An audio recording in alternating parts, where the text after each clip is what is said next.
A primera vista, es simplemente David, el joven pastor bíblico, sosteniendo triunfante la cabeza del gigante Goliat. Pero cuanto más observas esta pintura, más te das cuenta de que estás ante algo mucho más perturbador. Porque la cabeza que David sostiene por el cabello, con sangre aún goteando, es el rostro del propio Caravaggio. Y el joven David, bueno, esa es otra historia que te hará cuestionar todo lo que creías saber sobre este maestro del barroco. Esta no es solo una pintura, es una confesión, una súplica desesperada, un autorretrato doble que esconde secretos sobre asesinatos, venganza y pasiones prohibidas. David con la cabeza de Goliat, pintado entre 1609 y 1610, es posiblemente la obra más personal y descarnada jamás creada por Michelangelo Merisi, conocido como Caravaggio. Para entender esta pintura, debemos retroceder al 28 de mayo de 1606. Esa noche, durante lo que parecía ser un simple partido de tenis en una cancha cerca del Palazzo Firenze en Roma, Caravaggio cometió el crimen que cambiaría su vida para siempre. Su oponente era Ranuccio Tomassoni, un proxeneta romano conocido en los bajos fondos de la ciudad. Lo que comenzó como una disputa deportiva se transformó en algo mucho más oscuro. Algunos historiadores sugieren que fue una reyerta por deudas de juego. Otros, como el investigador Andrew Graham Dixon, proponen una teoría más siniestra: que los hombres peleaban por Filì de Melandroni, una prostituta que Caravaggio admiraba. El cirujano barbero que examinó el cuerpo de Tomassoni reportó que había muerto desangrado por una herida en la arteria femoral, cerca de la ingle. Esto sugiere que Caravaggio no solo quería matarlo, sino humillarlo, posiblemente intentando castrarlo, lo que en la cultura del honor de la época significaba que la pelea había sido por una mujer. Con una orden de ejecución sobre su cabeza, Caravaggio huyó de Roma para no volver jamás. Se convirtió en el fugitivo más famoso del mundo del arte, vagando por Nápoles, Malta y Sicilia durante 4 años, siempre con una espada al lado, durmiendo vestido, viviendo en constante terror. Pero la violencia no había terminado. En Malta, donde había sido recibido como un héroe y nombrado caballero de la Orden de San Juan en julio de 1608, Caravaggio volvió a perder los estribos. El 18 de agosto de 1608, apenas un mes después de recibir su título nobiliario, atacó a Fra Giovanni Rodomonte Roero, conde de Yavesa, uno de los caballeros más importantes de la orden. Los detalles son escasos, pero sabemos que durante una pelea en Valletta, alguien disparó una pistola pequeña e hirió gravemente a Roero. Muy probablemente fue Caravaggio quien apretó el gatillo. Esta vez había atacado no solo a un noble, sino a un caballero de justicia, uno de los rangos más altos de la orden. Su nueva dignidad se desvaneció en humo. Fue arrestado, encarcelado y expulsado de la orden como un miembro sucio y podrido. Pero Caravaggio logró escapar de la prisión de Fort St. Angelo con ayuda de los Colonna, sus protectores, y huyó a Sicilia. Sin embargo, Roero no olvidó la afrenta. En 1609 siguió a Caravaggio hasta Nápoles y lo emboscó fuera de la Osteria del Cerriglio, una taberna conocida por su violencia y libertinaje. 4 hombres armados atacaron al pintor, desfigurando su rostro con heridas profundas que afectaron permanentemente su visión y su capacidad para pintar. Es en este contexto de desesperación total que Caravaggio pinta a David con la cabeza de Goliat.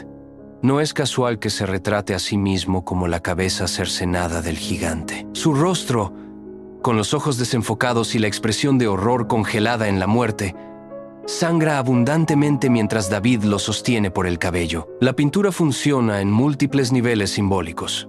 En el tradicional, David representa el triunfo del bien sobre el mal, de la humildad sobre la soberbia. Pero Caravaggio subvierte esta narrativa. Su David no celebra la victoria, su expresión mezcla tristeza y compasión. No hay júbilo, sino una extraña piedad hacia su víctima. En la espada de David aparece una inscripción parcialmente visible, Has Os, que los expertos han interpretado como una abreviación del lema agustiniano Humilitas occidit superbiam, la humildad mata el orgullo. Esta inscripción transforma la pintura en una meditación sobre el orgullo como pecado mortal, el mismo orgullo que había llevado a Caravaggio a la ruina. Pero, ¿quién es David? Aquí surge uno de los misterios más fascinantes de la obra. Según el primer testimonio documentado de Giacomo Manili en 1650, David representa il suo Caravaggino, su pequeño Caravaggio. Los críticos han debatido intensamente esta identificación. La teoría más probable es que se trata de Cecco del Caravaggio, el asistente de taller del maestro en Roma, descrito en documentos de la época como el muchacho que yacía con él. Si es cierta esta identificación, la pintura adquiere una dimensión aún más perturbadora. El joven amante sosteniendo la cabeza de su mentor y amante mayor se convierte así en una metáfora compleja sobre poder, sumisión y deseo. Otros expertos proponen que David es un autorretrato del joven Caravaggio, convirtiendo la obra en un doble autorretrato, el artista joven contemplando al artista viejo que se ha convertido en monstruo. Esta pintura fue enviada al cardenal Scipione Borghese, sobrino del Papa Paulo V, como un regalo estratégico. Borghese tenía el poder de interceder por un perdón papal que permitiera a Caravaggio regresar a Roma. La obra funciona así como una súplica visual. Mírenme, ya me he ejecutado a mí mismo.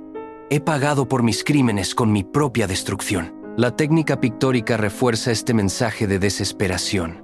El famoso claroscuro de Caravaggio, su manejo dramático de luces y sombras, aquí se vuelve casi monocromático.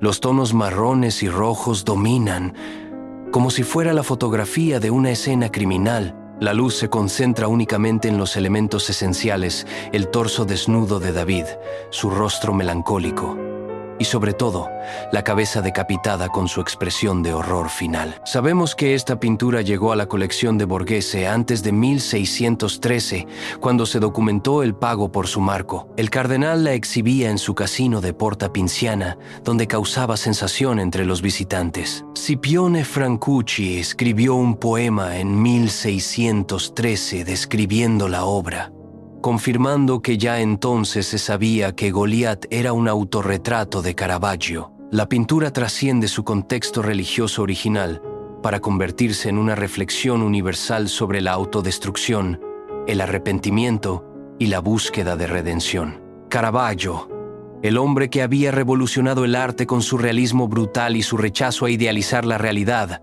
aplicaba ahora esa misma honestidad despiadada a su propia condición. Irónicamente, el perdón que Caravaggio buscaba tan desesperadamente fue concedido, pero nunca lo alcanzó. En julio de 1610, mientras viajaba de regreso a Roma por mar con 3 pinturas destinadas a Borghese, probablemente incluyendo esta, murió en circunstancias misteriosas en Porto Ercole a los 38 años. Las teorías sobre su muerte abundan: malaria, sífilis, envenenamiento por plomo de sus propias pinturas o asesinato por venganza.